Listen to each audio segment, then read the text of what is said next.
Bossing, parang ngayon lang kita nakita sa tambayan natin ah. Amoy malansa ka. Baliw! Siyempre naglinis ako ng isda. Ah, ganun ba? Aba, masaya ka ngayon bossing ah. Tsaka napapansin ko, kanina ka pa tumatanaw doon sa bahay ni Tandang Salbasyon. Ano kaya iniisip mo bossing? Ano kaya pakiramdam ng nakakatulong ka sa tao? Tapos siyempre sikat. Sikat? Aba, may plano ka mag-artista no? Nako bossing, walang kukuha sa'yo. Yang itsura mong yan, di ka naman masyadong magandang lalaki.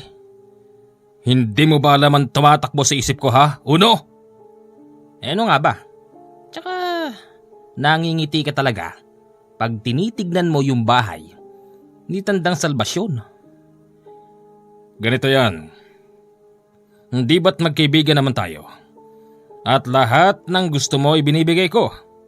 Basta kaya ko. Tapos? May plano kasi akong sumikat at makatulong. Kaya mamaya, pag alam nating tulog na si Tandang Salbasyon, papasok tayo sa bahay niya at kukunin natin ang mga gamit niya sa panggagamot. Ano? Bakit? Hindi ba't si Tandang Salbasyon ay sikat dito sa atin at nakakatulong? O tapos? Gets ko na. Nanakawin mo yung mga gamit niya panggamot tapos ikaw na manggagamot. O di, nako. Bakit? Malalaman din noon. Siyempre, ikaw na nang gagamot, hindi siya. Bakit? Ano akala mo sa akin? Dito ako manggagamot? Aalis tayo dito. Sasamahan mo ko. Sige. Para makaalis naman ako rito sa lecheng baryo na to. Bukod sa boring na, wala man lang chicks na maganda. Lahat yata ng babae rito natikman na natin. Kaya nga, magpapasikat tayo sa ibang baryo. Nasisiguro ko, magkakaroon tayo ng madaming babae doon. No, hindi ba? Sige! Nag-antay ng oras si Pakito at si Uno nang inaakala na nilang tulog na si Tandang Salbasyon. Doon ay lumakad na yung dalawa. Tandang Salbasyon, yung pinag-usapan natin. Ikaw nang bahala pumunta sa baryo na yun. Alam na ng barangay captain doon na magpapadala ako ng isang kapanalig para makatulong. Sige Kanole. Sige. Aba, kising pi matanda. May kasama pang nole. Huwag ka maingay. Baka madinig tayo. Sige Kanole. Mag-iingat ka sa pupuntahan mo. O sige. Paglabas ni Kanole sa kubo ni Tandang Salbasyon, ang matanda ay mabilis na pumasok sa kwarto. Tapos nagpahinga.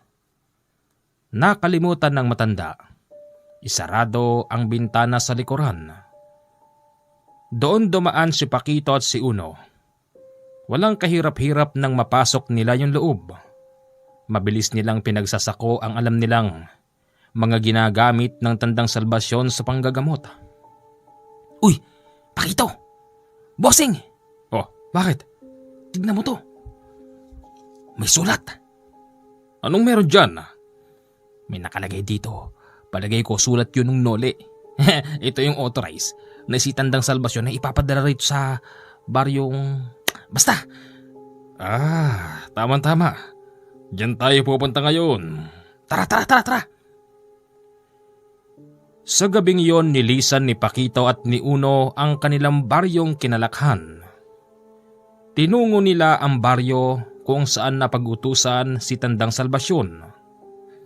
Bagamat may kalayuan, pero excited sila na makarating sa lugar na yon. Bossing, layo pala nun. Sasakay pa tayo ng barko. Importante makarating tayo ron.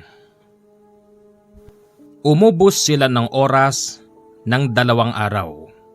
bago marating ang Baryo Balangkas. Noong nandun na sila, nagtanong sila sa nakita nilang tao kung saan matatagpuan ang bahay ni Kapitana Dolores. Eto na siguro yun. Palagay ko nga. Ayos, ganda ng bahay ah.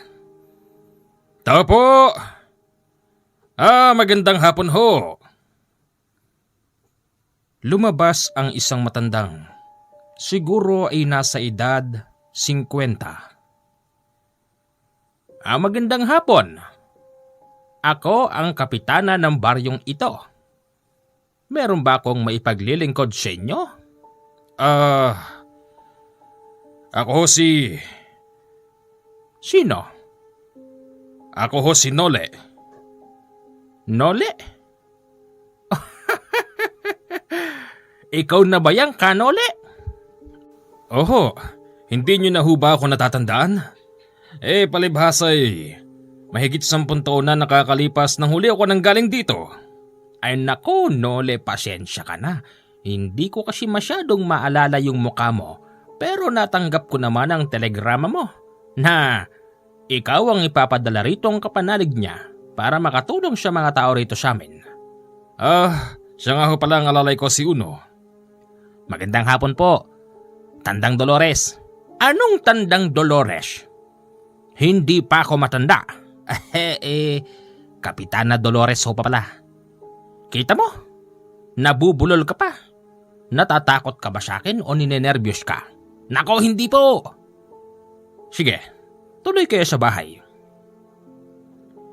Hindi naman nagduda ang nasabing kapitana kasi nga hindi niya masyadong namumukaan si Kanole noong araw dahil lang talagang kaibigan noon yung namayapa nitong asawa.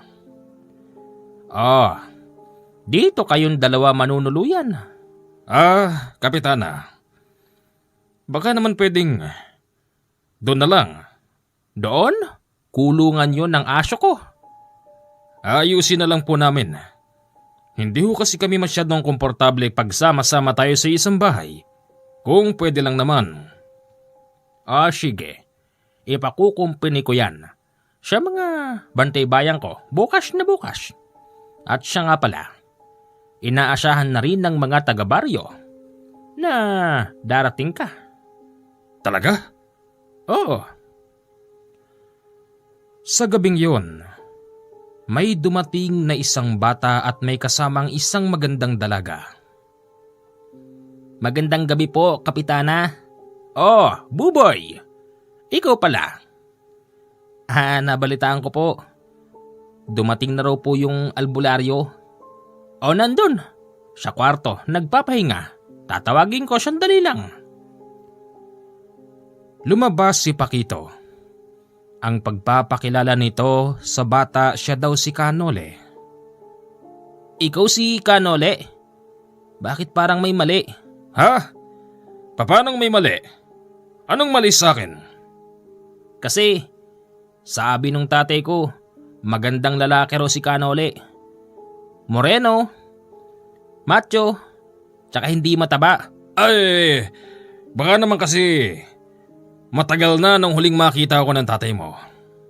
Bossing. Sino yung babae na yun? Ate ko, si Eliza. Eliza. Ako nga pala si Nole. Kamusta ka, Kanole? Mabuti. Ikaw? Kaya kami napunta rito kasi isasama na sana namin kayo agad dun sa liblib. Bakit? May kalaban ba ron? May aswang ba doon? Titignan lang sana yung lolo ko. Kasi matagal na siyang may karamdaman eh. Sige. Uno, Basing, pakikuha mo nga yung mga malalakas kong medalyon. Isama mo na rin ang aking kampilan. Yes, bossing? Lumabas si Uno mula sa kwarto. Bit-bit ang kampilan, tapos ang 3 medalyon. Ano yan, Kuya Noli? Ito. Ito ang pinangpapatay ko sa mga aswang. Malalakas ang mga medalyon kong ito. At alam mo ba, Ang kampilan kong ito, hindi ko na mabilang kung ilang tao na ang napatay nito. Tao? Ay, tao na aswang. Sige ho, Kuya Noli. Tara. O sige. Hayuno, Bossing? alerto ka. Baka bigla tayong salakay ng aswang. Kailangan makapagpakitang gilas tayo ron sa magandang dalaga na yon. Mamahalin ko pa siya. Akala ko ba, bossing titikim lang tayo ng chicks dito? Siguro kasama na rin dun yun. Pero sa palagay ko, yung estilo ni Eliza, yan yung tipo ng babae na dapat ay minamahal. Bossing, bakit nga pala Noli pangalan mo? Hindi ba nga Noli ang pangalan nung kasama ni Tandang Salvasyon? Magandang lalaki siya. Nakakabakla siya. Kaya yun ang pangalan kong gagamitin ko rito sa lugar na ito. Sige. Habang tinatahak nila ang madilim na bahagi ng baryong yun, ang batang si Buboy ay bigla na lang napahiyaw dahil nakakita yata ito ng nakakatakot na figura. Kuya Noli! Oh, ano yan? Napatakbo naman siya doon, tapos itinuturo ni Buboy yung nakahalambitin sa malaking puno. Kuya Noli, ano yan? Aswang ba yan? Diyan ka lang sa likod ko, Eliza. Akong bala dyan. Puputulin ko ang katawan niyan at ipapakain ko rito sa aking alaga. Ano? Sa akin? Joke lang. Hoy! Kung sino ka man, bumaba ka riyan. Magtuos tayo. Para naman pagpawisan ako. Ipapakita ko sa inyo na naririto na ang albularyong sinole sa baryong ito. Ubusin ko lahat ng aswang dito. Bumaba ka riyan. Baba! Hindi bumaba yon. Bumitaw man siya sa pagkakakapit sa puno pero lumutang ito ng pabaligtad. Kumakawag kasi ang malaking pakpak nito. Tapos tumapat sa kanila sabay-sabing. Sinungaling! Anong sinungaling? Bumaba ka rito. Nang makita mo hinahanap mo. Ako si Nolesto. Ako ang papatay sa'yo. Tinawanan lang sila nun. Kasabay nito ang pag-alis. Eliza, gusto ko yung yakap mo sa akin. Salamat Kuya Noli. Buti man umalis ni Aswang. Siyempre. Nakakita siya ng isang tanyag na albularyong katulad ko. Tara, puntahan na natin yung pasyente. Pagpunta nila sa bahay ng pasyente, nakita nilang may nakahiga. Siya po yung pasyente, Kuya Noli. Siya ba? Kaya naman pala hindi gumagaling. Kahit sinong albularyong titingin sa kanya, ay talagang hindi siya mapapagaling. Lahat sila mga peke. Akong bahala dyan. Nilapitan niya ang pasyente sabay hawak sa leeg. Sinakal niya ito kaya hindi makahiyaw yung matanda. Kasabay nun sinuntok niya sa tiyan ng pasyente. Ano?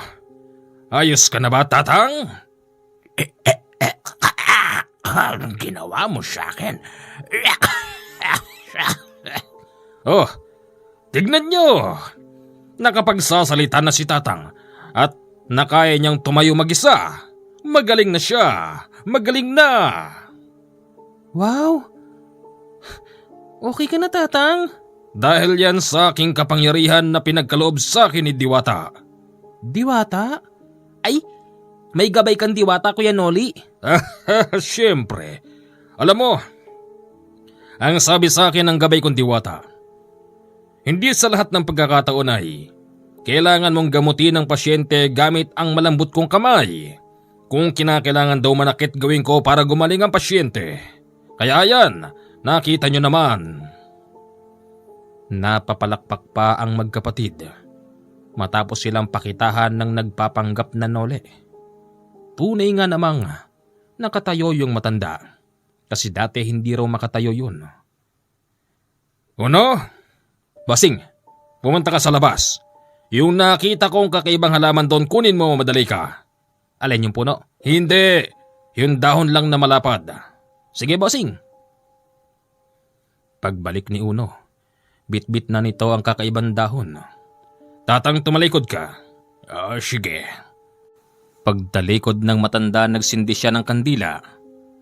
Tapos yung mga malalapad na dahon, nilagay niya roon.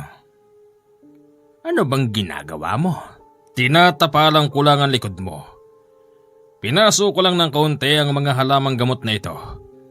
Matatanggal na lamig mo sa katawan. Kuya Noli, sabi ho ng dating albularyong tumingin kay Lolo, nakulam daw ang Lolo, kaya siya pumayat ng ganyan. Hindi totoo yun. Mga mahihinang klase. Mga walang alam. Ganon pa man, gumaling naman ang matanda. Tila ba umaayon sa kanila ang pagkakataon. Kinabukasan, may mga taong pumunta sa bahay ni Kapitana para isaayos ang nasabing kubo. Nagtanong ang isa kay Kapitana. Inaalam kung sino ba yung dalawang bagong muka na yun. Ay, si Kanole yung isa. Yung isa'y Uno daw ang pangalan. Ganun ba? Siya pala yung tinutukoy na mahusay na albularyo. Oo, siya nga yun. Kaya kapag may problema kayo pagdating siya mga hindi nakikita ng doktor, pumunta lang kayo rito. Sana naman. Matigil na yung pananalaki ng aswang dito sa atin. Nandiyan na pala yung kaibigan ni Kapitan Makakaasya kayong tutulungan kayo ni Kanole. Marami ang natuwa at kumalat ang kwentong nasa baryo na daw nila ang isang tanyag na albularyo. Kinabukasan, hindi pa man sumisikat ang araw, may tumatakbong tao sa kanila dahil may natagpuan na naman daw na patay at nakita yon sa mismong bahay tapos nakabigti. Agad silang nagpunta roon kasama si Kapitana. Diyos ko po, ay anong nangyari dito? Kapitana, hindi masabi kung nagbigti o sadyang binigti. Bakit puro dugo ang damit niya? Binaba ng mga tao yung nakabigti. Dahil sa puro dugo yung damit niya, tinanggalan nito ng damit. At doon, bumulagta sa kanila yung tiyan nitong nakabukas. Wala na itong laman loob. Kahit na isang patak na dugo, wala rin silang nakita. Aswang! Aswang ang may gawa nito! Natakot na naman ang mga tao nung oras na yon. Pero si Pakito na nagpapanggap na Kanole ay umekstra. Teka, sandali lang mga kababaryo. Nasisiguro niyo bang aswang ang may gawa niyan? Sigurado ako. Aswang ang may gawa niyan, Kanole. Huwag kayong mag-alala. Hindi lang ako basta albularyo. Dahil marunong din ako mag-imbestiga. Uno, Basing. Yung nakita kong malaking aso ron. Dalin mo nga rito yun. Alin? Yung nakatali sa puno ng mangga? Oo, dalin mo siya rito. Dinala sa kanyang harapan yung malaking aso. Mabait naman yung aso at hindi nangangagat. Hinawakan niya ito sa bibig. Tapos para bang sinisipat ang bunganga nun. Ikaw! Ikaw ang salarin! Ano? Ang asyong to ang nagbitin dyan sa taong yan? Hindi. Marahil dalawang nangyari. Sa nakikita ko sa taong to, basagolero to. Dahil sa dami ng boteng nakakalat dito sa bahay niya.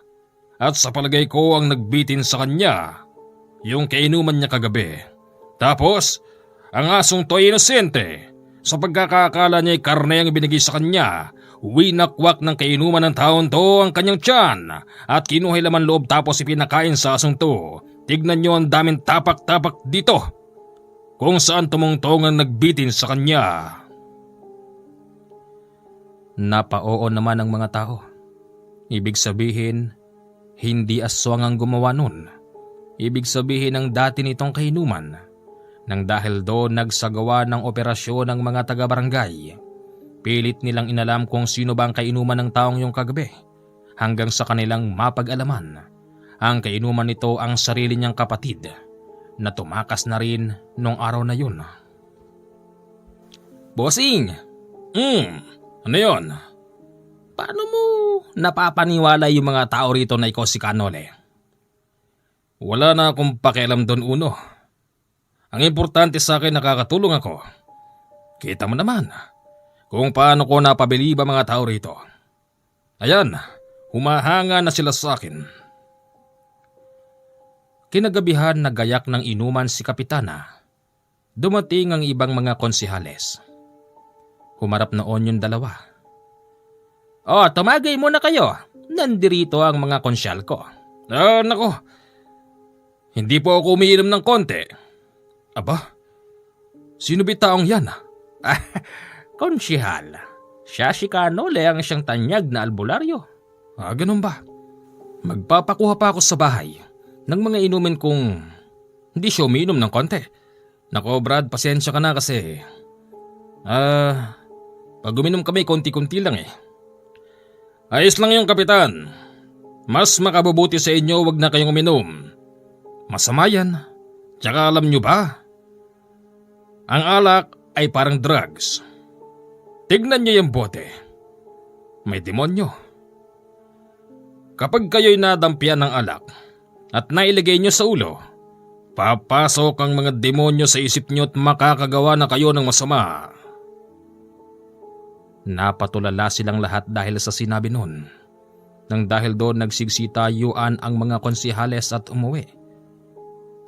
Bossing! Ang daming pulutan nito! Puro lechon manok! Kapitana, pasensya ka na sa nasabi ko sa kanila. Baka kasi mahina sila uminom, kaya't kami na lang ang magpapayok ng isang pitsil na tuba. Ikaw talaga, Kanole. Ginamitan mo na naman ng matalinhagang salita mo mga tao. Syempre naman. Inubos nilang dalawa yung alak tapos ang pulutan. Meron din 3 kahang sigarilyo na pinapayok nila. Kinabukasan, agad na pumunta sa bahay nila ang isang konsihal.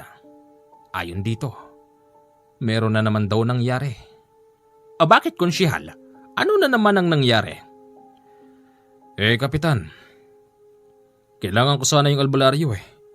Isasama ko sana sa dulo ng baryo natin kasi sabi nung bantay bahay natin, may natagpuan na namang patay na kalabaw. Ano? Baka pwedeng paimbestigahan. Pwede. Agad silang nagtungo doon. Kalunos-lunos nga naman ang sinapit ng kalabaw. Yung ulo nito ay nakasabit sa katawan ng puno. Tapos yung katawan ay natanggalan na ng balat tapos laman. Wala na rin laman loob. Tanging mga sanap-sanap na laman ang nakakapit sa buto ng kalabaw. Yung may-ari nun, iyak ng iyak at ito'y humihingi ng tulong. Kapitan! Tulungan mo kami, Kapitan! Mga hindi walang iyang tao ang gumawa niyan!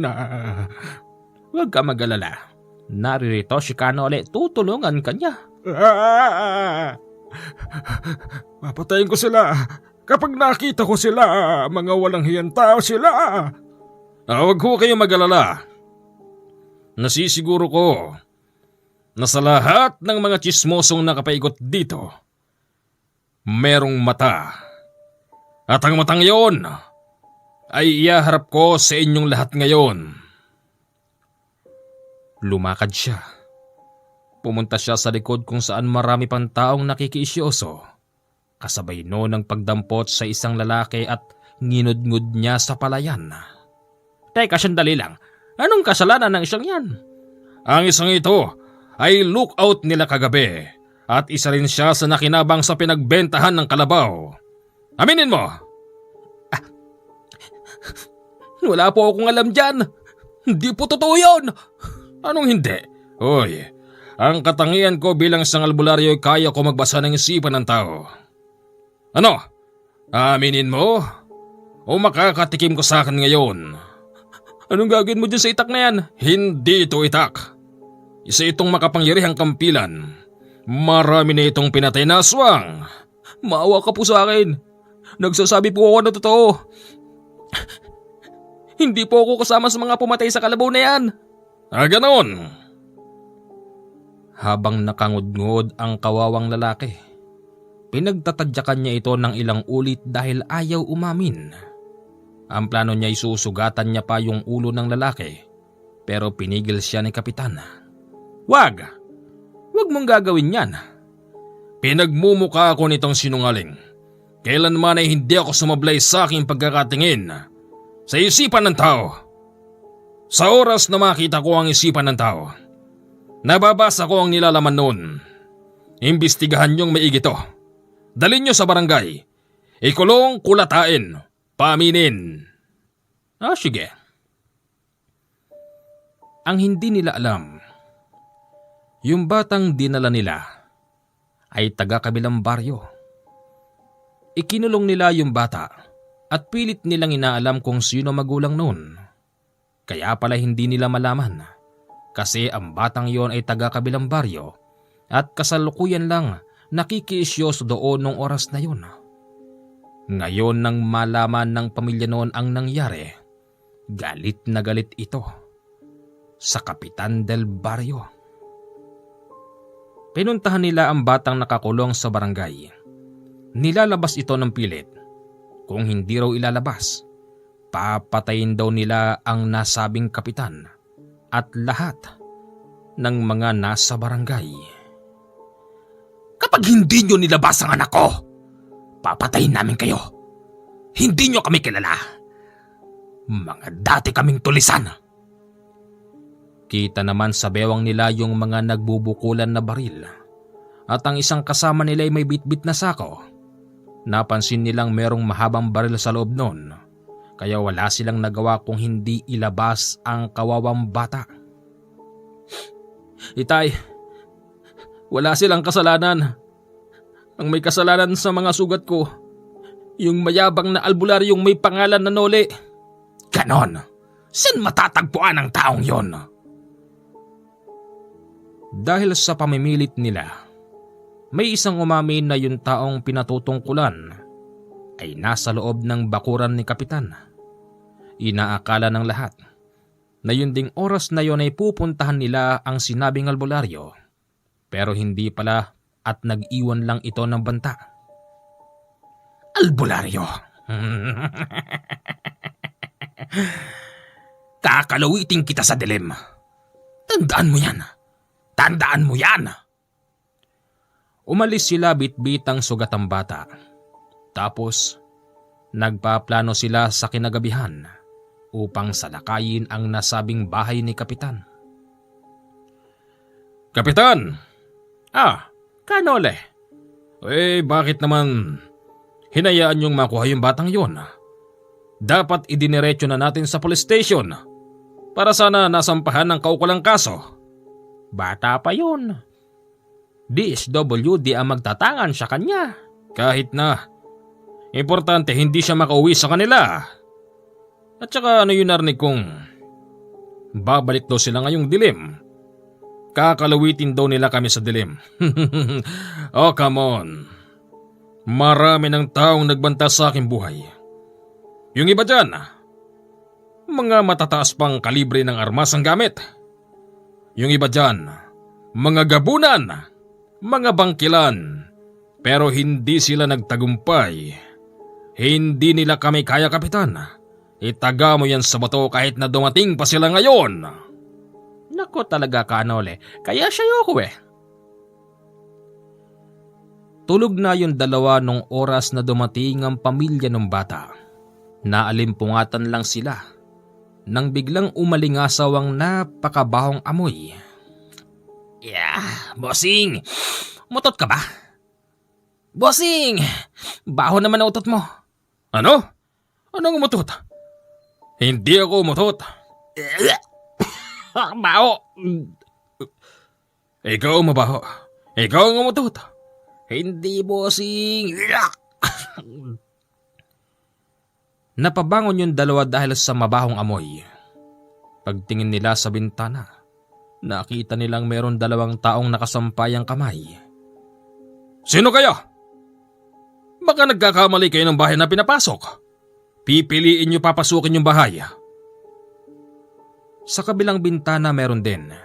Kasabay noon may kumakatok pa sa pintuan. Matapang yon na nilabas ng dalawa bit-bit ang kani-kanilang itak. Magandang gabi sa'yo. Kilala kita. Ikaw yung lalaki nagbanta sa barangay.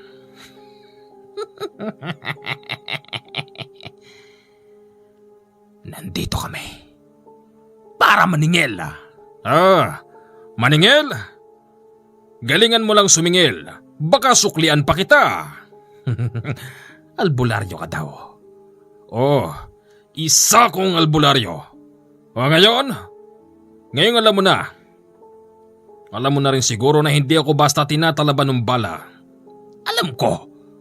Kaya nga, hindi yun ang gagamitin ko sa'yo. Ano?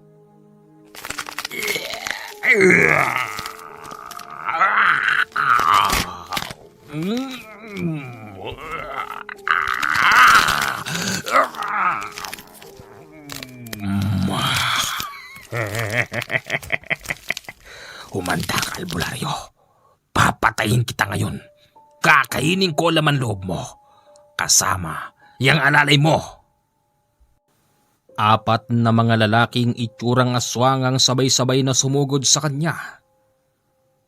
Nang laban naman yung 2.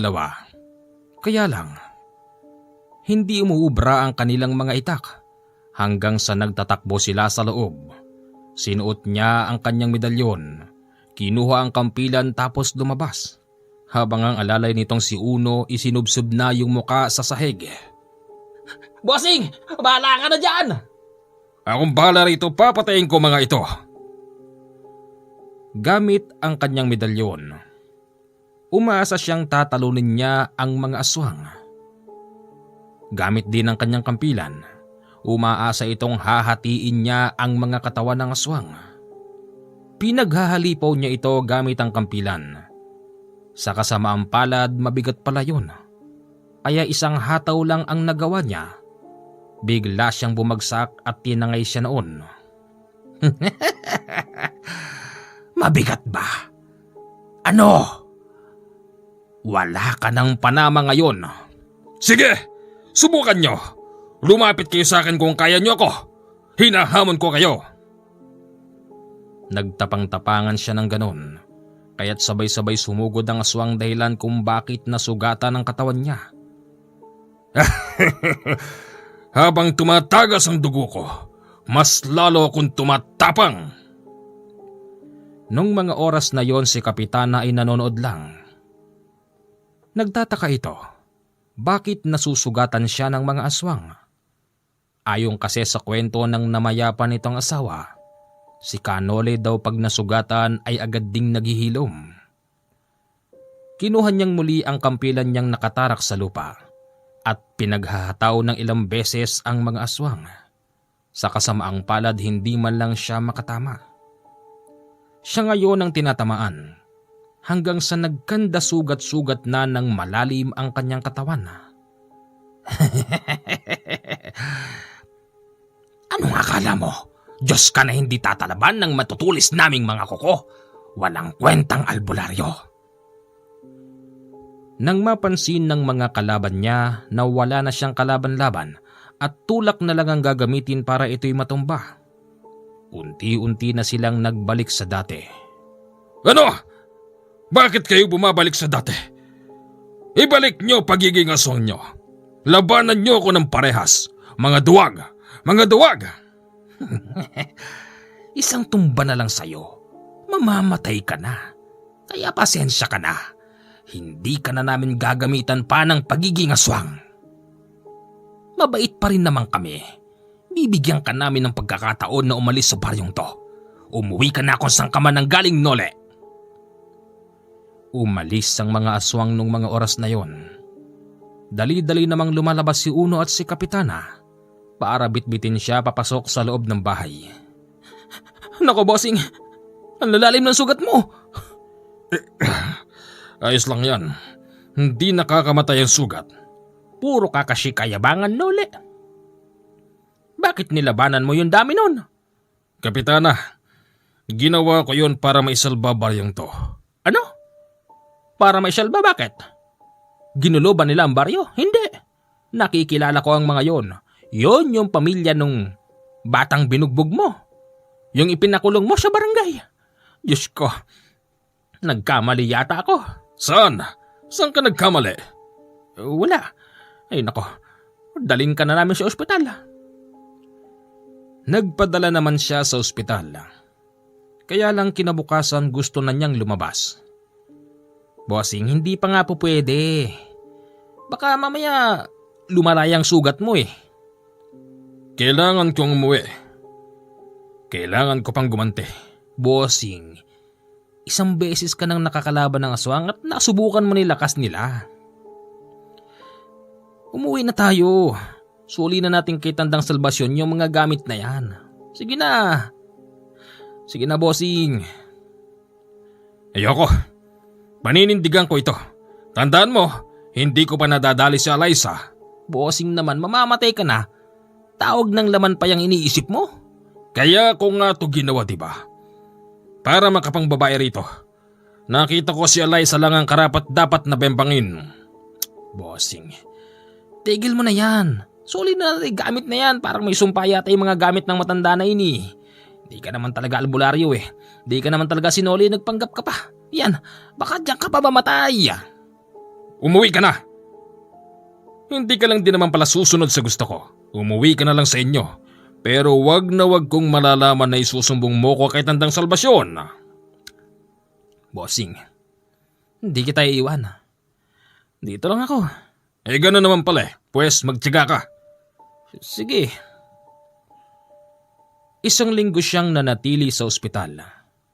Gustuhin man niya kasing lumabas pero pinagbabawalan siya ng mga doktor.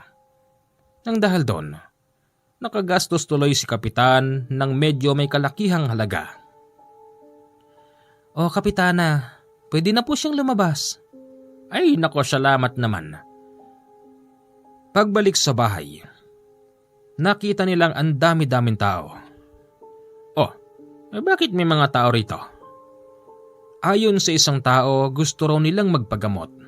Pero tinatanggihan sila dahil nga may sugat pa raw ang nasabing albularyo.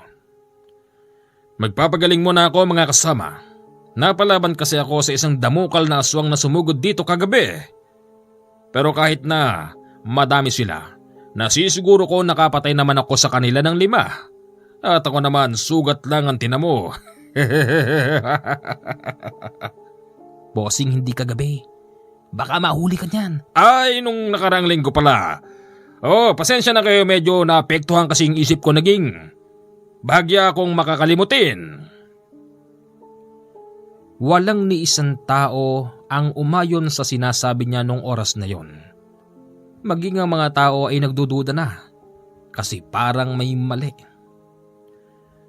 Nole, ano nang plano mo niyan? Ha? Dito lang ako. Papatayin ko mga taong gumawa sa akin yan. At hindi na kinakailangan na dumanak pa ang dugo rito sa iyong nasasakupan. Ako na mismo pupunta sa kuta nila. Sisiguruhin kong mamamatay sila. Ganun ba? Nakakatakot ka naman. Sobrang tapang mo pala. Tama nga ang sinabi ng namayapa kong asawa.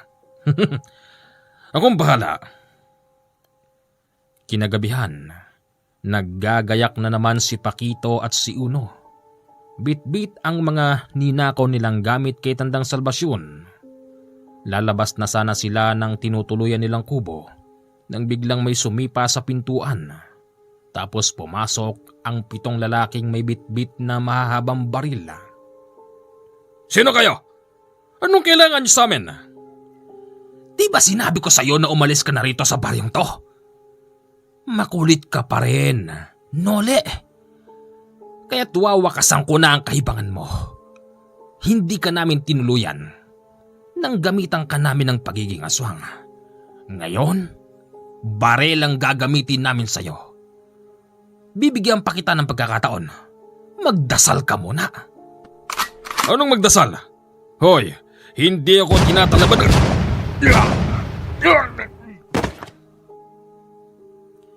Tinadtad nila ng bala si Pakito hanggang sa ito ay tuluyan ng humandusay sa lupa, habang ang alalay nitong si Uno ay hindi naman tinamaan.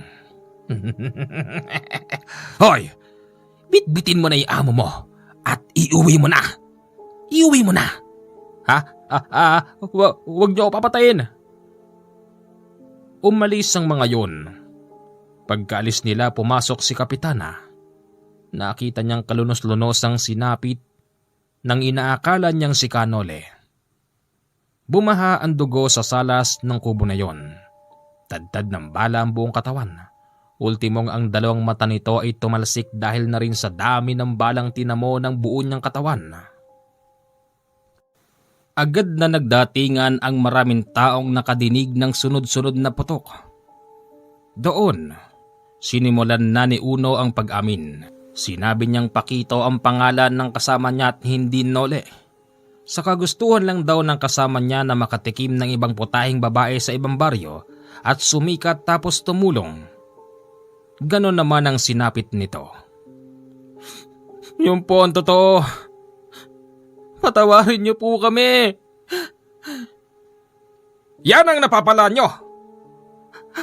Tata Salvacion, kayo pala yan. Yan ang napala niyo. Huwag kayo nagpapanggap. Huwag ninyong kine-claim na kayo si Kanole dahil napakadelikado. Maraming tao siyang nagasaan. Marami siyang taong napatay. Maraming taong gusto ring pumatay sa kanya. Sana'y magsilbing aral yan sa mga taong nagpapanggap na siya si Kanole dahil napakadelikado ng buhay niya. Huwag niyong subukan magpanggap dahil natitiyak ko sa inyong magkakaroon kayo ng libo-libong kaaway. Tama ba ako doon, Kanole? Mali yung ginawa mo. Nakakalungkot. Nang dahil sa sariling kasiyahan, buhay mo ngayon ang naging kapalit. Wala akong pananagutan sa nangyari sa'yo. Ilibing na yan. Doon ay nakilala nila ang tunay na Kanole. Sinubukan man nila ito pero napatunayan niyang siya talaga ang tunay na Kanole at yung namatay naman ay isang impostor. Magandang gabi po sa inyong lahat, ito ang ating kwento. Maging aral po sana ito sa mga nagpapanggap dyan. Kung ayaw mong magkaroon ng libo-libong kaaway, huwag kang magpapanggap, baka ikay maagang mamatay. Yun lang po at maraming salamat. Good night. Enjoy listening.